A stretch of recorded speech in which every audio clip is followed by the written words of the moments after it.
Bonjour à tous et bienvenue sur Crypto Signal. Aujourd'hui, on va faire une petite analyse plutôt sur du weekly, donc un peu plus large sur Bitcoin.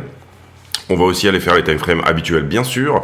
Et puis, on va faire un petit peu également de momentum et puis aller voir les news un petit peu comme on fait d'habitude. On est là donc sur le BTC face au dollar en weekly. On a plusieurs choses qui nous disent que effectivement la tendance est haussière, principalement d'ailleurs, vous le voyez sur cette ligne rouge qui est là, qu'on pourrait éventuellement revenir visiter ici au 25,2 sans, on va dire, remettre en cause la tendance, bien évidemment. On remarque également que cette semaine a été extrêmement baissière, elle a été baissière, on voit ici quand même une des baisses les plus abruptes depuis un certain temps. Et puis on peut regarder également que sur le RSI, on a touché les 70, on s'est fait rejeter ici. On a un RSI stochastique qui avait accepté de ramper en haut pendant un certain temps. Le RSI stochastique étant un RSI normal doublé d'un oscillateur qui le fait réagir plus vite en fait. Vous le voyez ici, zone de surachat, zone de survente, etc. Et ici, on est en surachat depuis maintenant un bon petit moment, à savoir janvier. On peut pas vraiment dire que c'est le signe de retournement ultime non plus, mais en tout cas on voit que ce RSI est ici en train de plonger. Est-ce qu'il va trouver support tout simplement pour rester en survente, ou alors est-ce que il va venir traverser ici et nous offrir une baisse plus importante? En tout cas on le voit ici également, le market cipher est peut-être en train de nous montrer la fin d'une vague de momentum d'achat avec ici une pastille de vente. Cette pastille sera confirmée ce soir, donc puisqu'on est en fin de semaine là, ce soir à 2h du matin.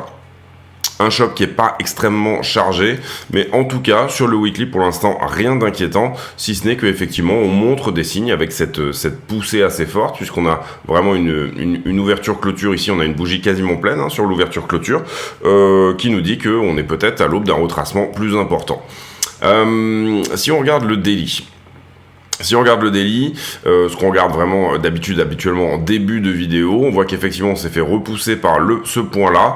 Personnellement, j'aurais bien vu un rebond sur les 27,8, donc sur cette ligne-là, que malheureusement on n'a pas eu. Donc du coup, en fait, ce qu'on a fait, c'est plutôt, même à ce stade, perdre le niveau une première fois ici, vous le voyez, et puis récupérer le niveau inférieur ici des 27,2 pour ensuite revenir au 27,8, se faire repousser, et là actuellement on est un petit peu en train de ranger entre ces deux bornes juste en dessous.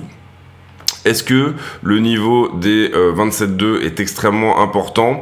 On va dire que c'est ici un niveau où on ne veut pas clôturer daily, donc c'est ce qu'on appelle un odd level en daily, c'est un niveau sur lequel on fait des mèches, mais qu'effectivement en général on récupère la clôture. Si effectivement ce niveau des 27,2 était perdu, prochain niveau vous le voyez ici 26,5, et potentiellement moi je regarde vraiment ici beaucoup les 25,2. 25,2 pourquoi? Parce que c'était un niveau de breakout précédent, vous le voyez ici on avait temporisé dessus plusieurs fois, et puis une fois qu'on l'avait cassé on était venu s'installer ici plutôt sur la zone des 26,8. Donc personnellement voilà, je dirais plutôt si on ne trouve pas rebond ici à ce stade sur la zone des 27,2 voire 26,5, directement aller sur les 25 200 qui est un point qu'on n'a pas encore retesté. À partir du moment où vous le voyez ici on s'en échappe, on s'est plutôt installé au-delà de la borne des 26 500. Voilà pour Bitcoin. Si jamais on regarde un petit peu le momentum également en daily, ça fait un petit moment qu'on l'avait pas fait. Ce qui est intéressant, c'est de voir qu'on est en survente là pour le coup en daily, et que du coup vous le voyez à chaque fois qu'on est en survente, c'est quand même plutôt en général à l'aube d'un mouvement haussier. Ça voudrait dire accepter entre guillemets de ramper en haut sur le stochastique weekly. Donc du coup ici si on se reprenait au niveau du stochastique daily, donc pour moi c'est vraiment peut-être le genre de choses qu'il faut surveiller, à savoir ce type de croisement là, ou en tout cas un recroisement d'avec les 20, c'est-à-dire tout simplement sortir de la zone de survente. En tout cas, en daily, on voit ici qu'on a entamé un mouvement de vente assez fort, mais que la VWAP se rapproche du zéro sur le market cipher. Donc en termes de momentum, c'est plutôt moche en weekly et plutôt sexy en daily, on va dire. Sur le 4 heures, eh bien, on a eu, vous le voyez ici, cette traîne de distribution qui a été cassée par le côté. Elle nous a repoussé ici par le passé également. Est-ce qu'on peut noter une traîne 4 heures ici qui tient? Oui, enfin disons qu'on en casse une plutôt, c'est celle de laquelle on vient de sortir d'ici, vous le voyez.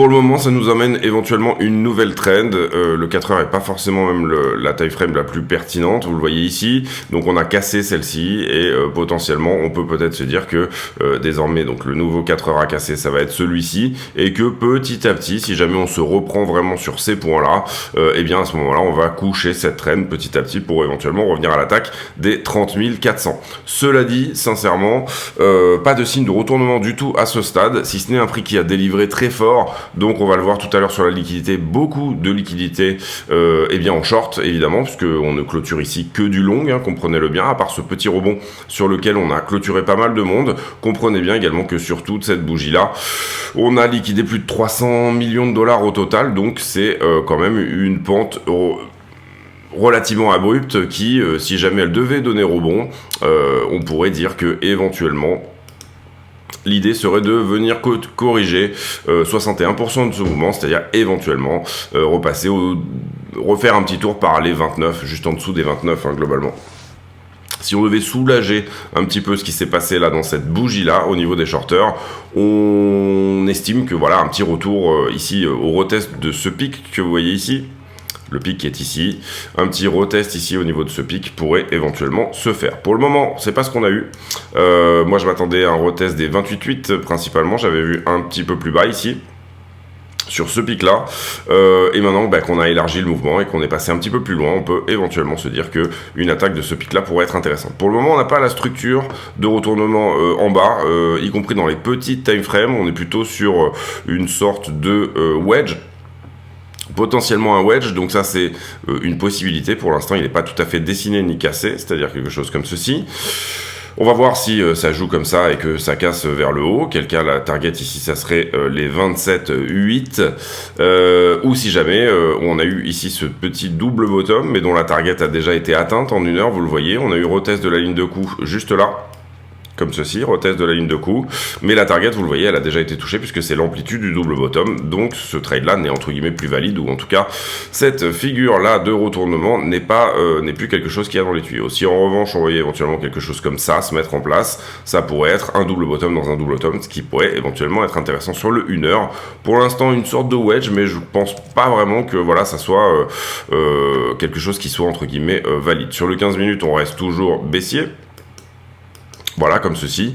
Donc l'idée, si on continue le 15 minutes, ça serait de ne pas redépasser ce point-là et de venir à casser celui-ci.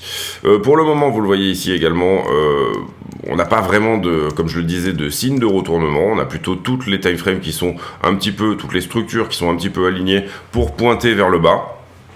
Et encore une fois, des figures de retournement, mais qui touchent à peine leur target et qui ne viennent pas nécessairement ici casser les niveaux supérieurs. Comprenez bien qu'ici, on fait une attaque sur ce pic-là et on n'arrive pas à rentrer à l'intérieur, on n'arrive pas à attaquer la jambe, on n'arrive pas à attaquer ce niveau-là qui sera un niveau désormais à nouveau difficile à passer puisqu'on est passé en dessous. Voilà, donc c'est le week-end en même temps, le week-end se passe des mouvements plutôt, on dirait, de liquidité.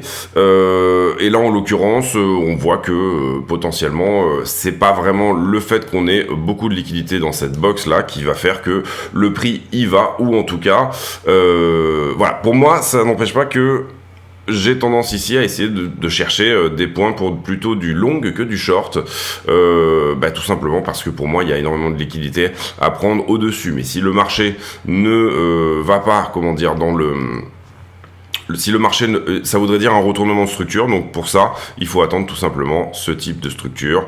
Il faut attendre des structures de retournement, peut-être une épaule, tête, épaule inversée, ce genre de choses, que pour l'instant, on n'a pas du tout. On pourrait éventuellement voir un point pivot, je viens juste de le voir là à l'instant, ici par là, sur le 15 minutes. Qu'est-ce que ça veut dire un point pivot? Ça veut dire que, vous le voyez ici, on a une trend qui nous repousse, c'est plutôt propre, on va la mettre en 15 minutes, tac, juste ici. La mettre en 15 minutes, ça voudrait dire quoi? Ça veut dire qu'on est en train d'essayer de coucher éventuellement cette trend. Peut-être que ce niveau-là, le 27,200, peut attaquer cette trend, ce qui irait peut-être éventuellement dans le sens, encore une fois, d'un rallye de soulagement très léger, qui, pour le coup, nous donnerait en point pivot les 28 200. Donc en l'occurrence, je considère que 28 200 pourrait désormais devenir une résistance assez forte.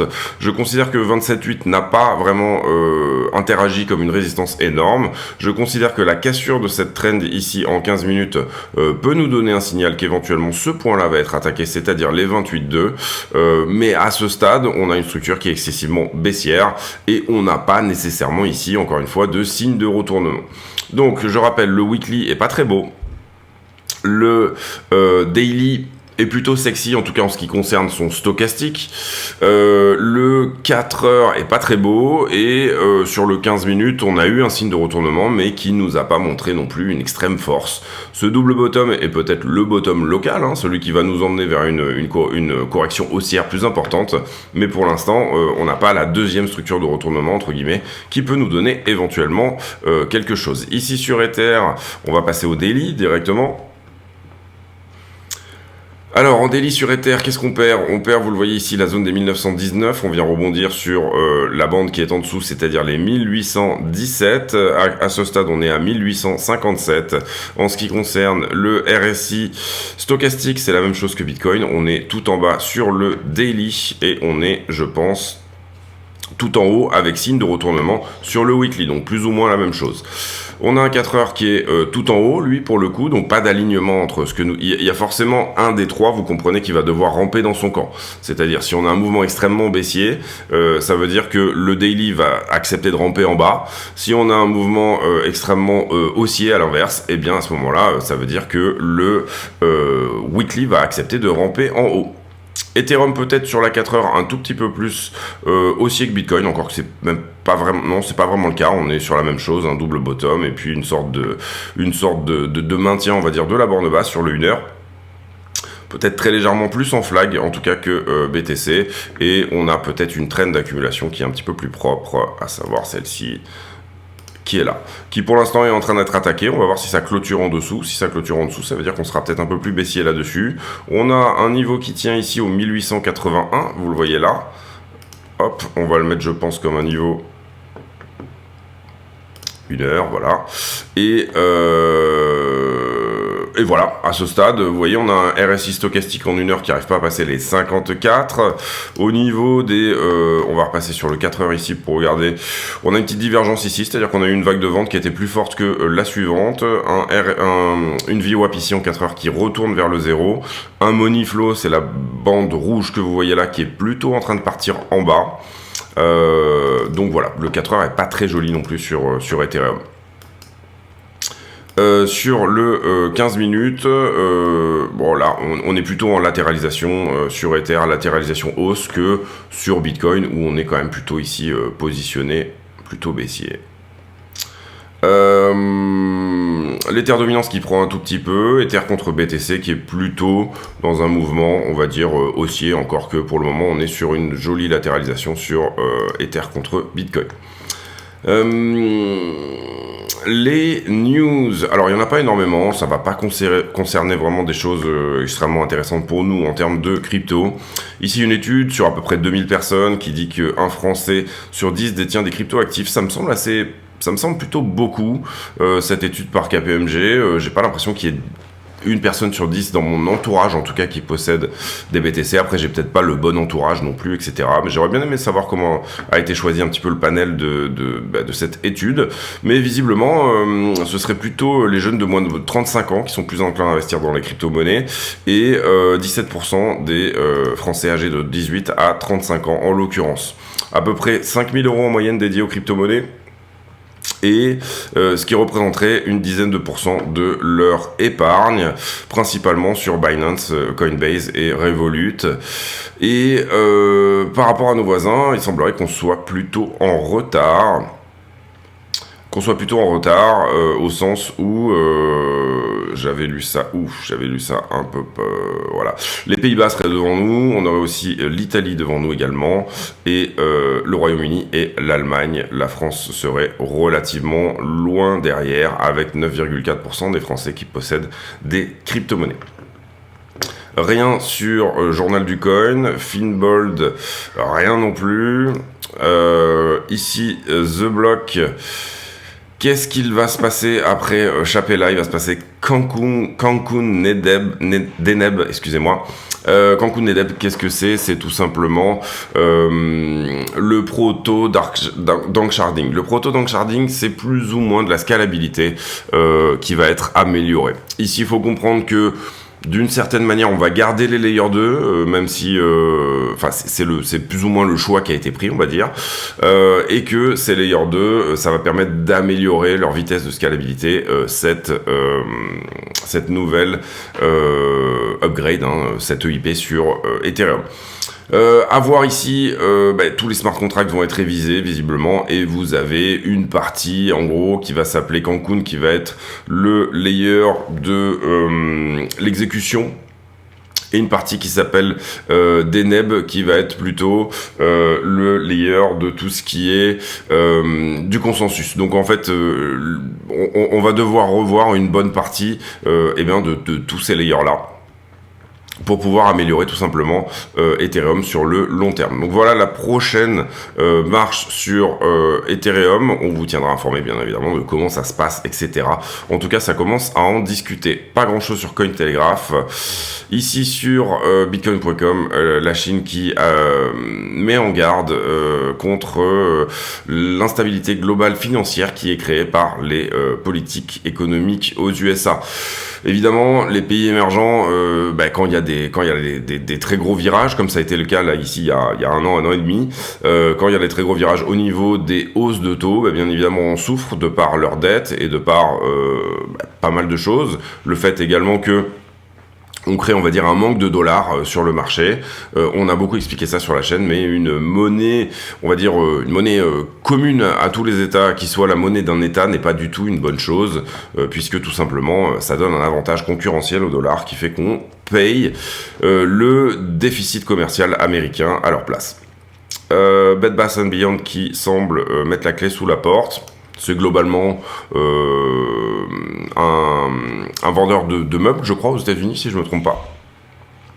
La semaine prochaine, qu'est-ce qui va être intéressant de regarder? À mon avis, c'est mardi, la grosse journée où on aura la révision, la première estimation du PIB du quarter 1, donc du premier trimestre, au niveau des États-Unis. Mais mardi, on a aussi des earnings intéressants, je crois, puisque oui, c'est mardi que vont publier Microsoft et Google, donc à surveiller de près. Allez, on envoie la page de pub et ensuite je vous fais la partie liquidité. Allez, on y va pour la page de pub. La chaîne est partenaire de deux exchanges qui sont Bybit et BitGet. Ces deux exchanges ont fait leurs preuves, ils sont suffisamment liquides à mon sens et ils ont également d'excellentes preuves de réserve. Comment on passe par le lien de la chaîne pour s'affilier sur un de ces exchanges? Tout simplement, on va sur la vidéo, on clique sur la description de la vidéo et là vous aurez trois liens importants. Le premier étant l'accès au Discord, le serveur qui nous permet de communiquer. Le deuxième étant les liens d'affiliation ici que vous voyez sur Bybit et BitGet. Lorsque vous cliquez sur un de ces liens, vous allez tomber sur une page qui ressemble à ça et là vous allez cliquer sur s'inscrire. À partir de là, vous aurez de toute façon accès au moins 15% sur vos frais de trading, quoi qu'il arrive. Pas besoin de faire le reste, on va dire. À partir de là, vous serez de toute façon affilié. Mais vous pouvez éventuellement aller plus loin. Vous pouvez aller plus loin en tout simplement, une fois que vous êtes connecté, votre page de connexion, elle ressemble un petit peu à ça. Et là, vous allez passer votre souris sur votre icône de profil et ça va vous afficher un numéro qui s'appelle le User ID, le UID. Vous copiez cet UID et vous venez sur le Discord, vous présentez ici. Nous, notre Discord, il faut se présenter à l'entrée, c'est-à-dire qu'il y a un filtre, on filtre les gens de manière à éviter les scams et les bots et pour donner des rôles aux gens, c'est-à-dire est-ce que vous êtes plutôt trader, débutant, affilié, etc. Une fois que vous aurez fait ça, vous allez dans le salon demande affiliation et dans le salon demande affiliation, vous allez pouvoir poster votre UID. Et votre UID sera validé ou non comme étant une UID qui est tout simplement affiliée à CryptoSignal. Ensuite, vous aurez accès à un salon privé qui s'appelle Section Affiliée, dans laquelle je poste des graphiques et je poste des analyses, etc. exclusives sur ce salon. Il y a aussi une possibilité de participer à un tirage au sort. Pour participer à ce tirage au sort, il faudra également déposer 100 USDT, en plus de s'inscrire et de faire toutes ces démarches-là, déposer 100 USDT sur un de ces deux exchanges. À partir de là, l'exchange me le dira et ils me diront que vous avez, entre guillemets, le statut de super affilié. Le statut de super affilié, vous n'êtes pas obligé de trader ces 100 USDT d'ailleurs, ils peuvent très bien juste rester sur la plateforme quelques temps, le temps que vous soyez validé, et puis une fois que vous êtes validé, vous pouvez les enlever, vous en faites ce que vous voulez, mais ça vous permettra de participer à un tirage au sort tous les 20 affiliés de 200 USDT. Donc le premier tirage au sort, il sera sur 20 affiliés, le deuxième sera sur 40, une chance sur 40 de gagner 200 USDT, le troisième sera sur 60, une chance sur 60, etc. Donc voilà, écoutez, si ça vous intéresse, n'hésitez pas à passer par ces liens, et puis on revient à la vidéo. Merci de votre attention. Alors hier on a liquidé 42 millions, principalement on va le dire 25 millions à peu près sur Bitcoin plus Ethereum. Là où c'est intéressant c'est que OKEx a eu plus de liquidation que Binance, en tout cas je trouve que ça peut être une info intéressante. Et voilà, carnet d'ordre, vous voyez que c'est plutôt vide, hein, on a vraiment pas grand chose ici proche du prix. On se rapproche d'une borne ici où il y a des très gros ordres d'achat qui ont été mis le 21, donc il y a ça 3 jours. Et là pour le coup on pourrait trouver support, vous le voyez ici, 26,6, on a quand même à peu près 1500 bitcoins qui sont à l'achat. Alors, est-ce que c'est du spoofing? C'est-à-dire, est-ce que quand on va se rapprocher de ces ordres, ils vont disparaître? Ou alors, est-ce que ça n'en est pas? Et est-ce que c'est effectivement des vrais ordres d'achat qui, si jamais on y va, vont être touchés? Ou quelqu'un qui veut réellement maintenir le prix dans cette zone-là? C'est ce qu'on va voir ici un petit peu avec le temps. En tout cas, vous voyez ici que le fait que quand je dis qu'on pourrait aller à 25,2, on pourrait plutôt temporiser sur la zone ici des 26,6 en l'occurrence. Donc on va tenir compte de ça dans notre analyse de la fin. Ici, qu'est-ce qu'on a pris sur les marchés en levier? On a pris ces 2 points de longue qu'on avait mis en avant, donc il y a de ça 2 jours. J'ai pas fait de vidéo hier. En l'occurrence, comment s'est comporté le funding entre-temps? Ici, on a eu une forte baisse du prix, mais le funding ne baisse pas. Donc pour moi, il y a un point de longue à venir prendre ici. Il y a eu une forme d'anomalie, puisqu'on a eu beaucoup de longueur sur ce point-là. Ici, en l'occurrence, le prix augmente, mais le funding descend, donc c'est-à-dire que c'est plutôt l'inverse. On a eu pas mal de shorts qui sont rentrés sur cette histoire-là. Donc on peut mettre un point de short à venir prendre ici. Et puis, derrière, j'ai un prix qui diminue et un funding qui augmente à l'inverse, en tout cas sur ce point-là. Et je pense que c'est ce qu'on est un petit peu en train de... Enfin, j'ai plutôt un prix qui latéralise et un funding qui augmente. On va dire que c'est plutôt normal, mais en tout cas, on est en train de prendre pour moi le point de long qui était là. Et derrière ça, j'ai un prix qui descend, un funding qui descend. Pour là, après, on redevient à peu près dans de la normalité. Ethereum USDT, on va voir ce que ça dit. Alors, sur Ether USDT, on a pris 3 points de long qu'on avait mis en avant, que vous voyez, ils sont ici. Hop, 1, 2 et 3. Même chose, j'ai plutôt un prix qui augmente et un funding qui reste à peu près stable. En tout cas, c'est peut-être un peu moindre que sur Bitcoin, cette histoire-là, mais... on a quelque chose ici éventuellement à venir prendre au niveau des longueurs. Après, j'ai un prix qui augmente, mais un funding qui descend. Donc, même anomalie dans l'autre sens. En tout cas, ça se réveille un petit peu du côté de l'open interest. C'est-à-dire qu'on a des vraies anomalies, là, ici. Ensuite, là, j'ai un prix qui descend, un funding qui monte. Donc, on a encore un point de longue à venir chercher éventuellement ici. Après on revient à peu près dans quelque chose de plutôt normal, en tout cas j'ai l'impression. Donc vous le voyez sur Ether, borne haute 1886, ce point là est rouge, hop, et 1823 à éventuellement venir chercher en bas. On sauve ça, on passe sur les poches de liquidité. Poches de liquidité sur lesquelles... on a on a une valeur stable, on va dire, en tout cas depuis qu'on a stabilisé ici, on a une valeur stable de 17 milliards en position à venir prendre du côté des shorters. Donc beaucoup plus de positions en short qu'en long, ce qui m'amène encore une fois à dire que malgré la structure, on a quand même des chances ici de faire un soulagement haussier.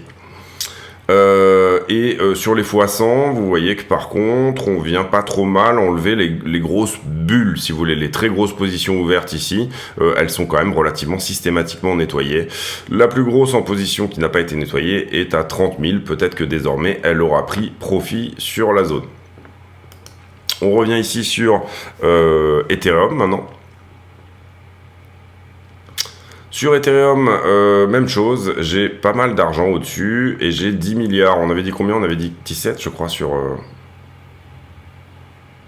17 milliards sur Bitcoin, 10 milliards sur Ether, donc la moitié. Si on regarde que les x100, est-ce qu'on a bien nettoyé nos x100 sur cette zone? J'ai pas l'impression. Alors c'est un peu la même chose que sur BTC, on a toujours une position vraiment fortement gagnante ici avec beaucoup de 233 millions ici, et d'une manière générale après voilà, les grosses positions sont quand même pas trop mal nettoyées si jamais on se base sur le x100. Donc 10 milliards en position leveragée sur Ethereum et avec quand même un nettoyage systématique pas trop mauvais en ce qui concerne les positions si jamais elles ont été posées en levier x100. Sur le 12 heures, on se rend compte qu'on avait à peu près autant de longs que de shorts, peut-être légèrement plus de shorts sur les 12 dernières heures. On voit qu'on a attaqué ici en plus des points de long, donc du coup ils ont disparu. Sur la 7 jours... Donc en heatmap, beaucoup plus de liquidité au-dessus désormais sur la 7 jours. Donc ça peut ici aller dans le sens également d'un retracement haussier. Si jamais on devait pousser plus bas sur ce retracement-là, vous voyez que c'est 26,3 qui pourrait nous donner ici un point de rebond éventuel. Quand on regarde là un mois... même chose, 26,8 en l'occurrence. Bon, bien évidemment, vous avez quand même ces poches de liquidité ici en dessous. Quand on regarde là un mois, vous voyez que ça met quand même en lumière d'une certaine manière le fait de regarder là un mois qu'on a quand même pas mal liquidé de shorters ici à ce stade. Donc le fait effectivement de prendre une position baissière, on va dire, sur cette baisse là ici actuelle, eh bien, était plutôt cohérent. Est-ce que maintenant on est à l'équilibrium ou pas? Non. Sur là un mois, on a peut-être l'impression qu'il y a éventuellement encore des choses à prendre en bas. Et ce, vous le voyez, jusqu'au 22,5. Ça fait plusieurs semaines que je parle de ça. Donc, long terme, peut-être un mouvement plus impulsif, plus bas. Moyen terme, peut-être un soulagement haussier, très moyen terme. Ensuite ici, pareil, on liquide pas mal de longues sur Ether et on a à peu près la même chose en long et en short des deux côtés. Sur la 7 jours, beaucoup plus de liquidité en haut, tout simplement parce qu'on a pris désormais là cette grosse zone qui était un petit peu dans le jaune. Si jamais on doit liquider en dessous, on irait plutôt vers les 1665 sur la 7 jours. Et quand on regarde là un mois, c'est un petit peu la même chose que Bitcoin, c'est-à-dire qu'on a une énorme poche de liquidité ici autour des 1670. Donc est-ce que Ether aurait trouvé autour des 2100 son top local pour venir éventuellement rechercher, reprendre de la liquidité en dessous des 1600 et pour ensuite après reprendre encore une fois, puisqu'il va être shorté à la mort si jamais c'est ce qu'il se passe, et bien reprendre ses plus hauts. Donc on revient sur le prix et on fait une conclusion. Pour moi, pas de changement depuis ma dernière vidéo, même si parfois, voilà, on intervient un petit peu tôt, et donc du coup moi c'était mon cas, il y a 2 jours j'avais placé un long qui a été pris, mais c'est pas du tout grave. En l'occurrence ici, pour moi, je tablerai bien ici sur, encore une fois, un petit rebond haussier qui permette de relâcher un petit peu la liquidité très fraîche et éventuellement derrière de venir prendre ce qui se passe un petit peu plus bas. Vous voyez ici que on a parlé tout à l'heure des 26 600, donc on va les intégrer dans notre analyse. Oui, ça peut être un niveau éventuellement qui tient. On a tenu ici 1 fois, 2 fois, 3 fois. Il y a beaucoup d'ordres visiblement à l'achat. Si c'est pas des faux ordres, ça peut peut-être effectivement ici soutenir le prix. Là, on a délivré très fort, très vite. Cette baisse, elle est relativement soudaine. Vous voyez qu'on a assez peu de fois où finalement le prix délivre aussi vite. Même quand on était allé ici aux 20 000, allez, on a voilà éventuellement ce penchant-là qui ensuite a corrigé dans l'autre sens à la même vitesse. Donc du coup, si jamais on continue ici et qu'on plombe, on peut imaginer que ça va remonter en haut, un peu comme un élastique, un petit peu dans l'autre sens.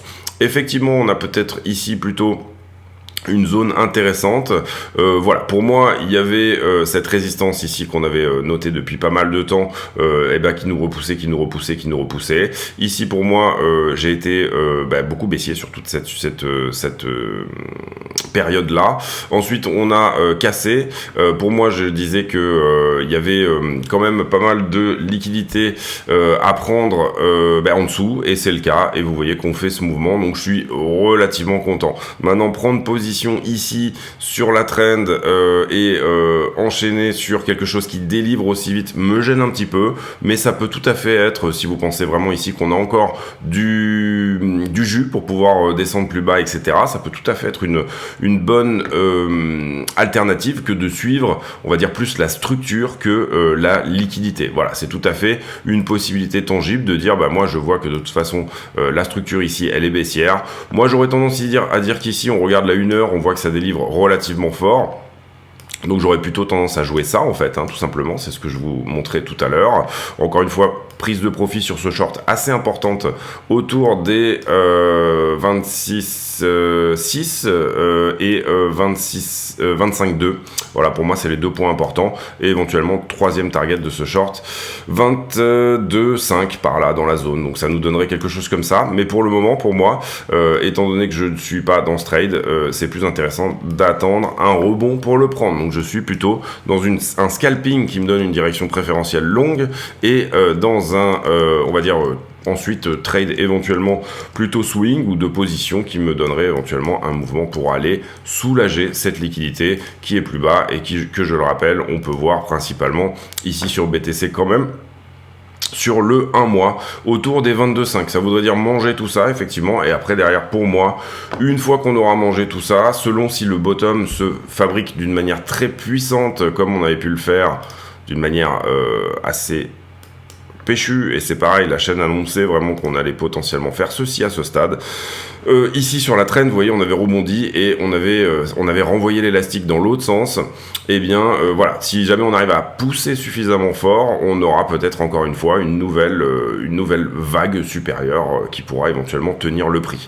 À ce stade-là, la grande question également, c'est qu'est-ce qui va se passer quand on attaque ce creux-là? D'accord, ici, théoriquement, il doit y avoir une réaction, puisque c'est un creux majeur, on va dire. Ici, on avait temporisé dessus, on s'est fait rejeter par ce creux. Là, on a réussi à on s'est fait rejeter par ce niveau, pardon. Ici, on a réussi à le repasser.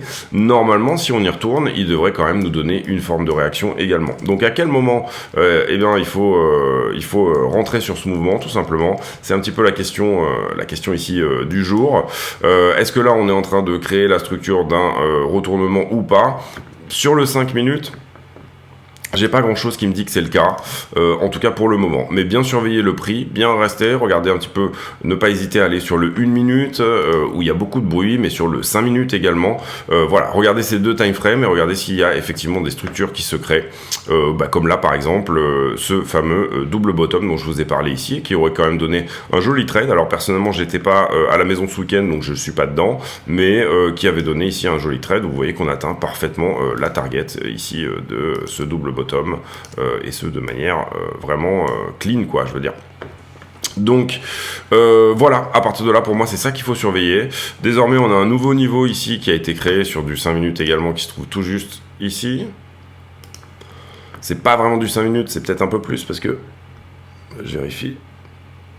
Non, c'est un niveau qui tient. Donc intéressant aussi de voir que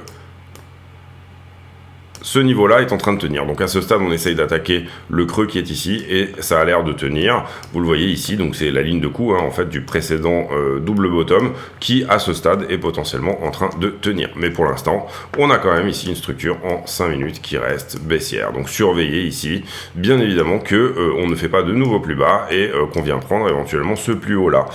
Voilà pour moi, j'espère que cette vidéo vous a plu. En l'occurrence ici, pour moi c'est incertain, donc j'ai tenté ici mon long, je croyais vraiment que ce niveau allait nous supporter. Le niveau des 27,8 pour moi il était important.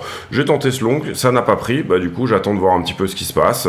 Ici par exemple de surveiller sur ces zones là, qu'est-ce qu'on a. Éventuellement à 26,6 je commencerai à regarder également.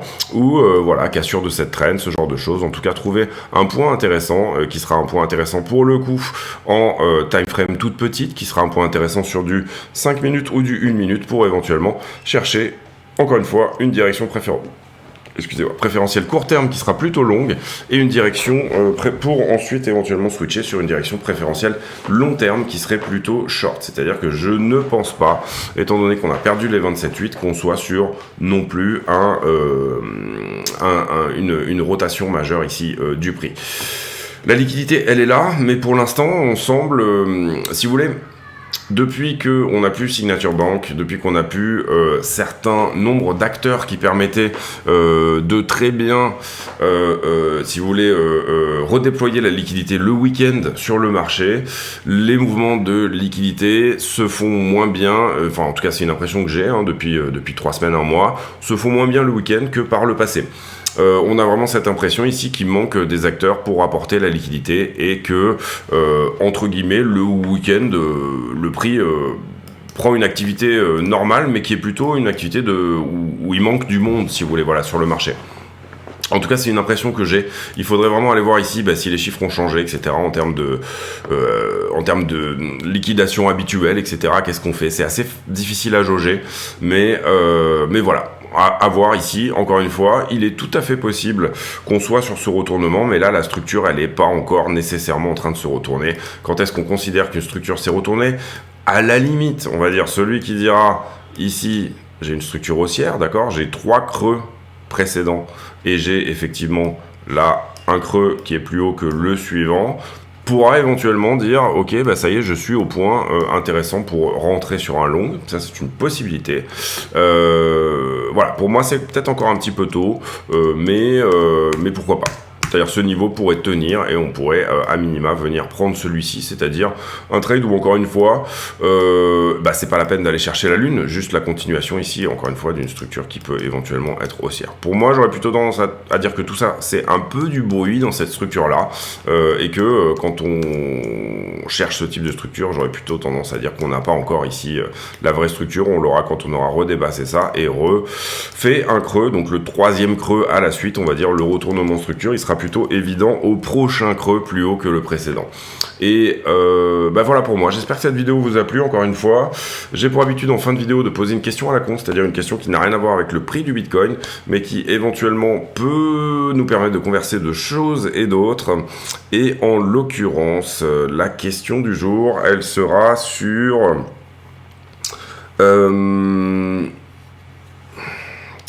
Elle sera sur, j'ai pas du tout préparé le truc, quels sont les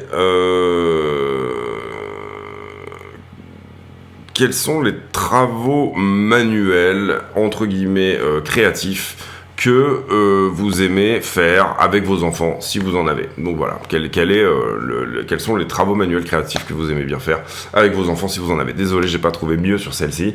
C'est le principe d'une question à la con, donc en même temps, il faut qu'elle soit un petit peu con et trouver au pied levé. Je vous laisse là-dessus, j'espère que cette vidéo vous a plu. On se retrouve demain. Demain, très certainement un sujet. J'ai pas eu le temps d'en préparer un aujourd'hui, puisque je rentre de week-end, mais on se fera ça demain tranquillement et ça va être très sympa. À très bientôt, ciao.